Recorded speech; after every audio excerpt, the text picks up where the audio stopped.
Morning મિત્રો, welcome to Aaradhya classes. મારું નામ છે વિપુલ દવે અને ધોરણ 10ના સમાજ વિદ્યામાં તમારા બધાનું હાર્દિક સ્વાગત છે. આરાધ્ય ક્લાસનો સતત એક જ પ્રયાસ હોય છે કે તમને સારું, વ્યવસ્થિત અને બહુ જ ઓછી તકલીફ પડે એવી રીતે અમે તમને ભણાવી શકીએ. તો ચાલો મિત્રો, આજે આપણે એક નવા જ ચેપ્ટર વિશે ભણીએ અને એની માહિતી લઈએ. ધોરણ 10નું આજનું આ ચેપ્ટર છે 13મું. એનું નામ છે ઉત્પાદન ઉદ્યોગ. મિત્રો, આ ચેપ્ટરના બે શબ્દોથી બનેલું છે, એક ઉત્પાદન અને બીજું ઉદ્યોગ. ઉત્પાદન કોને કહેવાય? તો ઉત્પાદક દ્વારા જે પણ વસ્તુ બનાવવામાં આવે એને ઉત્પાદન કહેવાય. બજારમાંથી લોટ ઇત્યાદિ લાવી અને કોઈ પ્રોડક્ટ કોઈ કંપની બનાવે છે તો એને ઉત્પાદન કહેવામાં આવે છે. એ બનાવનારને ઉત્પાદક કહેવાય અને ઉત્પાદક જે બનાવે એને ઉત્પાદન કહેવાય છે. અને ઉદ્યોગ એટલે શું?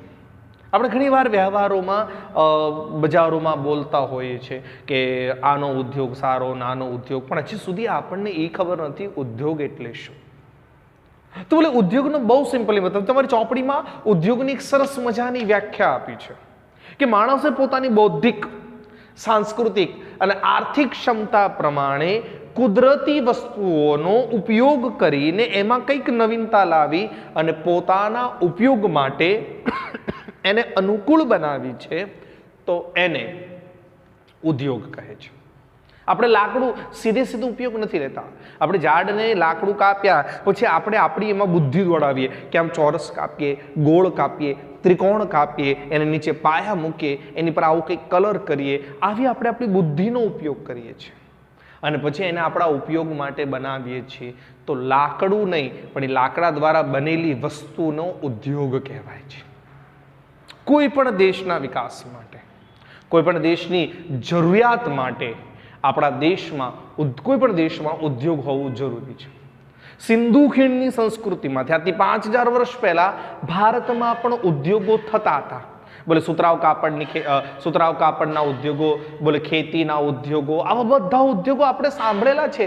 સુતરાઉ કાપડના, માટીના વાસણના, કાંસાની વસ્તુના, મણકા બનાવનારા આ બધા ઉદ્યોગો વિશે આપણે ઇતિહાસમાં ભણી ચૂક્યા છીએ. મોહેંજો-દડોની સંસ્કૃતિમાં, લોથલમાં, ધોળાવીરામાં, આ બધી જગ્યાએ આપણને એવું જાણવા મળ્યું હતું કે ત્યાં સુતરાઉ કાપડની ઉદ્યોગ થાય છે, ખેતીના ઓજારો વેચવાના ઉદ્યોગો થાય. આવા ઘણા બધા ઉદ્યોગો વિશે આપણે ભણી ચૂક્યા છીએ. 18મી સદી આવતા તો ભારતમાં ઉદ્યોગોમાં વાહન બનાવવાના ઉદ્યોગોને પણ આગળ વધ્યો. હસ્ત ઉદ્યોગ, ગૃહ ઉદ્યોગ, આ બધો ઉદ્યોગ વધવા લાગ્યો. જ્યારે યુરોપમાં ઔદ્યોગિક ક્રાંતિ થઈ, એ ઔદ્યોગિક ક્રાંતિના કારણે શું થયું? બોલે ભારતમાં કાચો માલ સસ્તા ભાવે યુરોપ લઈ જવામાં આવ્યો, ત્યાં એને તૈયાર કરી અને એ ઉદ્યોગને ભારતમાં મોંઘા ભાવે વેચવામાં આવ્યો. તો આ હતું ઉદ્યોગ. હવે આપણને વિચાર આવે કે સાહેબ ઉદ્યોગનું શું મહત્વ છે, ઉદ્યોગ શું કામ છે? તો તમને બહુ સિમ્પલી સવાલ આપ્યો છે કે ઉદ્યોગોનું મહત્વ શું છે. તો કોઈ પણ દેશનું અસ્તિત્વ ટકાવી રાખવા માટે અથવા કોઈ પણ દેશનો વિકાસ કરવા માટે સૌથી મહત્વનું છે ત્યાં કેવો ઉદ્યોગ છે. જો એ દેશમાં ઉદ્યોગો સારા, એ દેશમાં ઔદ્યોગિક કંપનીઓ સારી હશે, વધારે હશે અને એમાં ઉત્પાદન વધારે થતું હશે, તો સમજી લેવાનું એ દેશનો વિકાસ સારો. જો તમને લખેલું છે જેમ કે રશિયા, જાપાન અને દક્ષિણ કોરિયા, આવા દેશોમાં ઔદ્યોગિક કંપનીઓ વધારે છે અને એમાંથી ઉત્પાદન પણ વધારે થાય છે, એટલા માટે આ દેશોને સમૃદ્ધ દેશોમાં ગણવામાં આવે છે. જે દેશમાં, જે પ્રદેશમાં ઉદ્યોગોના એકમોની સંખ્યા ઓછી અથવા એમાંથી ઉત્પાદનની સંખ્યા પણ ઓછી હોય તો એ પ્રદેશનો, એ રાજ્યનો, એ દેશનો વિકાસ થતો નથી, એને સમૃદ્ધ ગણવામાં આવતો નથી. તો કોઈ પણ દેશના વિકાસ માટે ખૂબ જરૂરી છે ત્યાંનો ઉદ્યોગ. તમને કદાચ તમારા દેશમાં કાચો માલ સારો મળતો હશે, કદાચ તમારા દેશમાં કાચું સંસાધન વધારે હશે, પણ જો તમારા દેશમાં ઉદ્યોગો નથી તો એ કાચા સંસાધન વેડફાઈ જાય છે. એટલા માટે જરૂરી છે ઉદ્યોગો શું કરે, બોલે જે લાકડા છે તો લાકડાને કઈ રીતે બનાવવું. કપાસનું ઉત્પાદન તમારા પ્રદેશમાં વધારે થાય છે, પણ સુતરાઉ કાપડની મિલો જ નહીં હોય તો કપાસનું શું કરશો. તમારા પ્રદેશમાં શેરડીનું ઉત્પાદન વધારે થાય છે, પણ શેરડીમાંથી ખાંડ બનાવવા માટે તમારી પાસે કંઈક મિલો હોવી જોઈએ, એના ઉદ્યોગો હોવા જોઈએ, ખાંડ ઉદ્યોગ હોવો જોઈએ, તો જ તમારા દેશમાં એ વસ્તુનું ઉત્પાદન થઈ શકશે. તો આના માટે ખૂબ જરૂરી છે કે તમારી પાસે આ વસ્તુ હોવી જોઈએ. જ્યારે જ્યારે આપણા દેશમાં અત્યારે 29%, આપણા દેશની કુલ આવકમાં 29% હિસ્સો ઉદ્યોગો દ્વારા નક્કી થાય છે. અંગ્રેજો જ્યારે ભારતમાં આવ્યા એટલે ભારતના ઘણા બધા ઉદ્યોગોને એમને તોડી નાખ્યા. ગૃહ ઉદ્યોગ, લઘુ ઉદ્યોગ, હસ્ત ઉદ્યોગ, આ બધાને તોડી નાખ્યા અને એ લોકોએ ભારતમાં એક આધુનિકરણ લાવ્યા. જે હિસાબે 1853માં ચારકોલામાં પ્રથમ લોહ ગાળવાનો એકમ શરૂ કરવામાં આવ્યો. ત્યારબાદ એ નિષ્ફળ ગયું અને ત્યારબાદ ફરી પાછું 1854માં સુતરાઉ કાપડનો ઉદ્યોગ પણ શરૂ કરવામાં આવ્યો. 1855માં ફરી પાછું કોલકાતામાં રીસરામાં શણનું કારખાનું સ્થાપવામાં આવ્યું અને 1874માં કુલ્ટીમાં કાચું લોખંડ બનાવવા માટેના ઉદ્યોગો શરૂ કરવામાં આવ્યા. ચલો, આ રીતે ઘણા વર્ષો સુધી એ લોખંડના કારખાનાઓ બંધ રહ્યા અને પછી ફાઇનલી જમશેદપુરમાં ટાટા દ્વારા એ ઉદ્યોગોનો વિકાસ કરવામાં આવ્યો અને આ રીતે ઉદ્યોગો ધીમે ધીમે વિકસ્યા છે. તો ચાલો મિત્રો, એક નવો સવાલ ભણીએ, ઉદ્યોગોનું વર્ગીકરણ. જોઈ લેજો. ચલો ધ્યાનથી જોજો, સૌથી મહત્વનો સવાલ. આ બોર્ડની પરીક્ષામાં મને તમને ખબર નથી શું પેપર સ્ટાઇલ છે, એટલે હું તમને નહીં કહી શકું કે આ સવાલ 2 માર્કનો આવશે, 3 માર્કનો આવશે કે 1 માર્કનો, પણ ચોક્કસ છે કે આ ચેપ્ટરમાંથી પૂછાશે. ઉદ્યોગોનું વર્ગીકરણ. તો ઉદ્યોગોનું વર્ગીકરણ સરકાર દ્વારા કરવામાં આવેલું છે. જોઈ લો, ઉદ્યોગોનું વર્ગીકરણ પહેલું છે માનવ શ્રમ દ્વારા, માલિકીના આધારે અને કાચા માલના સ્ત્રોતના આધારે કરવામાં આવ્યું છે. ઉદ્યોગોનું વર્ગીકરણ 3 પ્રકારે વહેંચવામાં આવ્યું છે. પહેલું માનવ શ્રમ, બીજું માલિકી અને ત્રીજું કાચા માલના સ્ત્રોત. ચલો, જે ઉદ્યોગોમાં શ્રમિકોની સંખ્યા વધારે હોય તેને મોટા પાયાના ઉદ્યોગો કહે છે. આ માનવ શ્રમ છે ને 2 પ્રકારમાં વહેંચે, વધુ માનવ શ્રમ અને ઓછા માનવ શ્રમ. માનવ શ્રમને કેટલા વિભાગમાં વહેંચ્યું? 2, વધુ અને ઓછા. જે ઉદ્યોગોમાં વધુ માનવ શ્રમની જરૂર, એટલે માણસો વધારે જોઈએ, એને વધુ માનવ શ્રમના ઉદ્યોગ કહેવાય, જેમ કે લોખંડ. અને જે ઉદ્યોગોમાં ઓછા માનવ શ્રમની જરૂર પડે એને કહેવાય ઓછા માનવ શ્રમના ઉદ્યોગ, જેમ કે ગોળ. ચલો, માલિકીના આધારે જે ઉદ્યોગોમાં માલિકી, તો માલિકીમાં પણ કેવું હોય, બોલે જે ઉદ્યોગોમાં વ્યક્તિગત માલિકીની હોય. કેટલાક ઉદ્યોગોનો માલિક વ્યક્તિ છે, જેમ કે રિલાયન્સ. તો રિલાયન્સનો માલિક અત્યારે મુકેશ અંબાણી છે, તો એને વ્યક્તિગત માલિકીના ઉદ્યોગ કહેવાય. બીજો ઉદ્યોગ છે જાહેર ઉદ્યોગ, બોલો જે ઉદ્યોગનો માલિક સરકાર છે, સરકાર. ત્રીજું સંયુક્ત ઉદ્યોગ, બોલે જે ઉદ્યોગોનો માલિક થોડો સરકાર છે અને થોડોક કોઈ કંપનીનો માલિક, 2 ભેગા છે, એને કહેવાય સંયુક્ત, જેમ કે ટોરેન્ટ પાવર. યાદ રાખજો, ખાનગી ઉદ્યોગમાં સૌથી પહેલા આવશે રિલાયન્સ, અચ્છા જાહેરમાં આવશે રેલવે. ચલો ભાઈ, ત્રીજું આવ્યું સંયુક્ત, તેમાં થોડું સરકાર અને થોડું વ્યક્તિ, તો એમાં યાદ રાખવાનું ટોરેન્ટ. ટોરેન્ટ કંપની છે, સરકાર એને લાઇટ આપે છે અને એ આપણને પહોંચાડે છે, બંને ભેગા થઈને ચલાવે છે. અને ચોથું છે સહકારી, જે લોકોના સહકારથી ચાલે, એને કહેવાય સહકારી ઉદ્યોગ. જેમ કે તમારા ગામના દૂધની ડેરી, તમારા ગામમાં દૂધની ડેરી હશે, નામ સાંભળ્યું જ ક્યારે? તો તમારું ગામનું જે પણ નામ હશે, ફલાણા ગામ ઉત્પાદન દૂધ સહકારી મંડળી, આખા ગામના દૂધના સહકારથી એ મંડળી ચાલે. ક્યારે કોઈ એમ કીધું, કોઈ કીધું કે નહીં અમારા જ ઘરના દૂધથી ચાલશે, તો પછી ડેરીનું નામ શું આવે? કોઈ ગામનું નામ ન આવે, એનું નામ આવે ફલાણા ડેરી ઉદ્યોગ.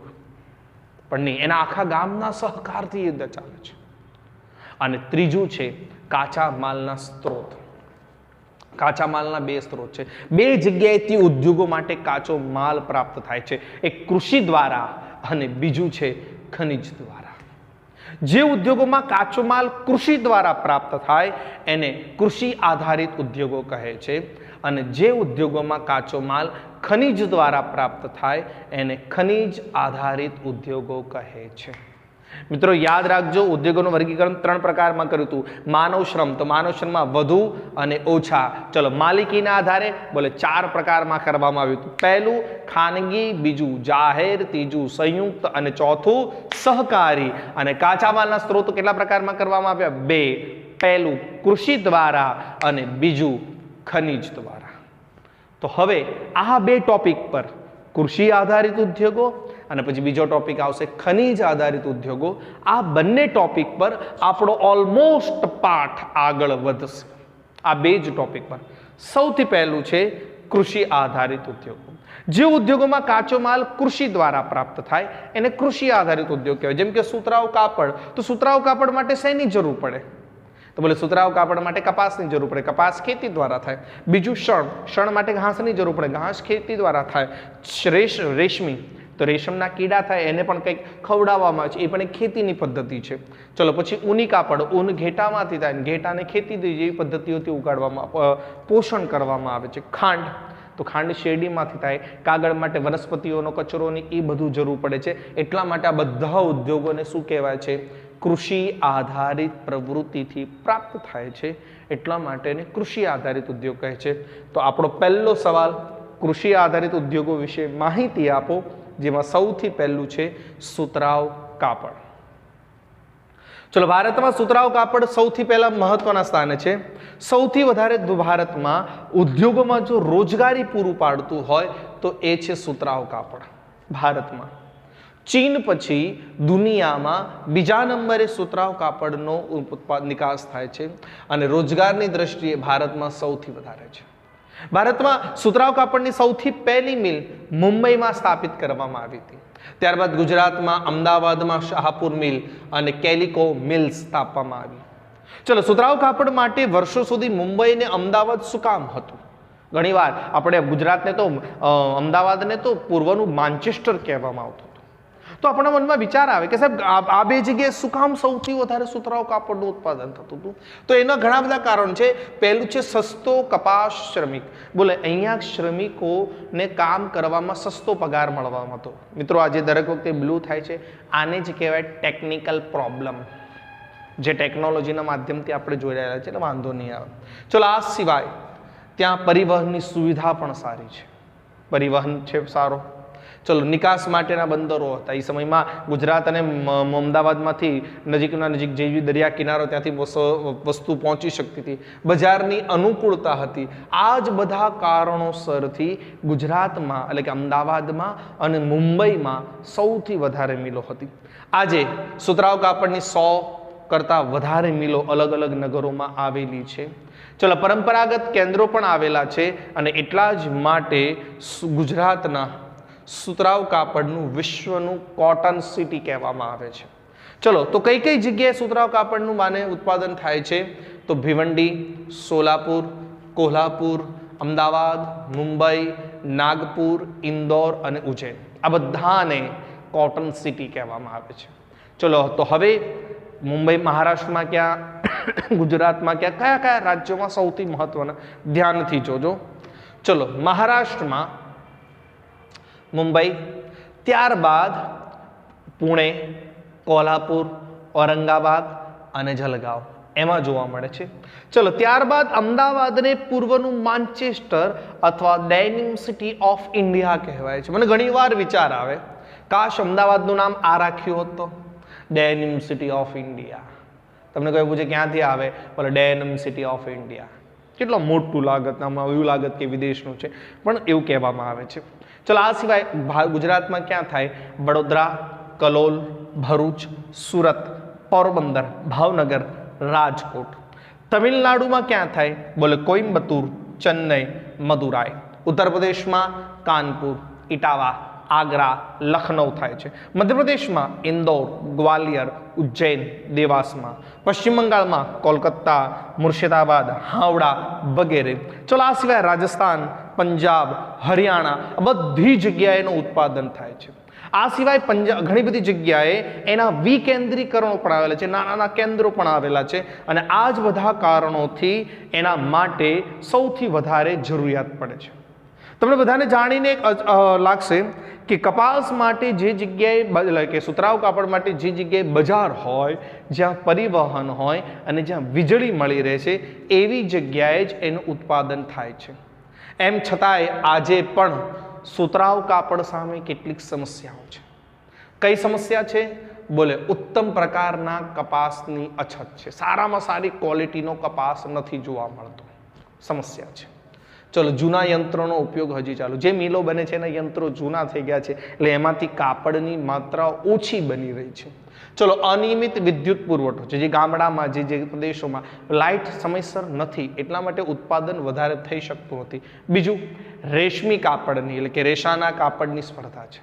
આપણે ત્યાં સુતરાઉ કાપડ એટલે પ્યોર કોટનનું કાપડ, ને આ તમને બધાને ખબર છે, પ્યોર કોટન કાપડ હોય તો એને ધોયા પછી ઇસ્ત્રી કરીને જ પહેરવું પડે, કારણ કે એમાં સ્ક્રેચ એટલે કે ઓલું ઘડી પડી જાય છે ને, બસ એટલા માટે પ્યોર સુતરાઉ કાપડનો ઉપયોગ લોકો ઓછો કરે છે. ચલો, આ સિવાય બીજા દેશોમાં રેશાના કાપડની બહુ માંગ છે, એટલા માટે ભારત વિશ્વમાં સુતરાઉ કાપડની કેટલીક સમસ્યાઓ છે. ભારતમાં તૈયાર થતું સુતરાઉ કાપડ ક્યાં જાય છે? તો ભારતમાંથી Russia, United Kingdom, USA, Sudan, Nepal, Australia, France અને દક્ષિણ આફ્રિકાના દેશોમાં સુતરાઉ કાપડનું નિકાસ થાય છે. ઓકે મિત્રો, હવે આવે છે શણનો કાપડ ઉદ્યોગ. ચલો, તમે બધાએ શણ જોયું છે, પણ શણનું કાપડ કદાચ નહીં જોયું હોય. જે કોથળા આપણે બનાવીએ છીએ, જે પગલુંછણિયા આપણે બનાવીએ છીએ, જે કાંથાની દોરી આપણે બનાવીએ છીએ, આ બધું શણ છે. એટલે આવું જ એક શણનું કાપડ આવે છે. ચલો, વિશ્વમાં શણના ઉત્પાદનમાં ભારતનો બીજો મહત્વનો, પહેલો સુતરાઉ કાપડ ભારતનો મહત્વનો ઉદ્યોગ છે, બીજો શણ ઉદ્યોગ છે. શણ અને શણની બનાવટમાં ભારતનું સ્થાન પ્રથમ છે, બનાવટમાં. પણ નિકાસ કરવામાં બાંગ્લાદેશ પહેલા નંબરે છે, ભારત બીજા નંબરે છે. દેશમાં શણનું કુલ ઉત્પાદન 80%, ભારતમાં જેટલું પણ શણનું ઉત્પાદન થાય છે એમાં 80% તો બંગાળમાં થાય છે. આ સિવાય આંધ્રપ્રદેશમાં 10% અને બાકીનું હવે 80 ને 10 90% તો જતું રહ્યું. હવે વધ્યું 10%, તેમાં બિહાર, ઉત્તર પ્રદેશ, મધ્યપ્રદેશ, ઓરિસ્સા, અસમ અને ત્રિપુરા રાજ્યમાં આવેલું છે. તો આ બધામાં 1-1.5% થતો હશે, કારણ કે 10%માં 6 રાજ્યો વેચવાના છે. આ રીતે શણનું ઉત્પાદન થાય છે. ચલો, શણને સાફ કરવા માટે ખેતરમાં થતું એક ઘાસ છે, એટલે શણને સાફ કરવા માટે પાણી બહુ વધારે જોઈએ. તો જે જગ્યાએ તમને પુષ્કળ પાણી મળી રહે, આ સિવાય હવે જે જગ્યા સૌથી વધારે નદી ક્યાં, બોલે હુગલી નદીના કિનારે, કેમ કે હુગલી નદી એક એવી છે કે જેને દરિયા કિનારો નજીક પડે છે, જેમાં ગંગા નદીનું પાણી પણ ગંગા નદીનું મિશ્રણ થાય છે, એટલા માટે હુગલી નદીના કિનારે સૌથી વધારે શણની અનુકૂળ જમીન પણ છે, અને પાછું ત્યાં પાણી પણ વધારે છે. તો અહીંયા સસ્તો માનવ શ્રમ છે, બેંક છે, વીમા છે, નિકાસ માટેની સુવિધા માટે બંદરો આપેલા છે, અને પશ્ચિમ બંગાળમાં સૌથી સારામાં સારી જમીનની અનુકૂળતા છે, એટલા માટે શણનું ઉત્પાદન ત્યાં વધારે થાય છે. એમ છતાં શણના કાપડની સામે કેટલીક સમસ્યાઓ છે. જો દરેકની સામે કેટલીક સમસ્યા છે, તો શણ સામે શું છે? બોલે શણની વસ્તુ પેકિંગમાં, અત્યારે આપણે પહેલાના જમાના તમને ખબર હોય તો ઘાસ આવતું હતું, તમે કોઈ પણ કાચનું વોશ બેસિન કે એવું કંઈ મંગાવતા હતા તો ચારે બાજુ ઘાસ આવતું હતું, તો પેકિંગમાં ઘાસનો ઉપયોગ થતો હતો. તો શણનું કાપડ ઓછું બનતું, ના આવી રીતે પેકિંગોમાં બનતું હતું. પરંતુ એની જગ્યાએ આજે થર્મોકોલની સીટો આવી ગઈ છે, આપણને થર્મોકોલ પર ભરોસો છે. તો આ બધા કારણોસર છે. ચલો, આ સિવાય શણની માંગમાં ઘટાડો થયો છે, આંતરરાષ્ટ્રીય બજારમાં પણ શણની માંગમાં ઘટાડો થયો છે. આ બધી સમસ્યાઓ શણ સામે સર્જાય છે. તો આરાધ્ય ક્લાસીસ સતત એક જ પ્રયાસ કરે છે કે તમે બધા સારું, વ્યવસ્થિત અને સચોટ ભણજો. ફરીના ટોપિક આવતા લેક્ચર રાખશું, ત્યાં સુધી તમારું ધ્યાન રાખજો. જય શ્રી કૃષ્ણ.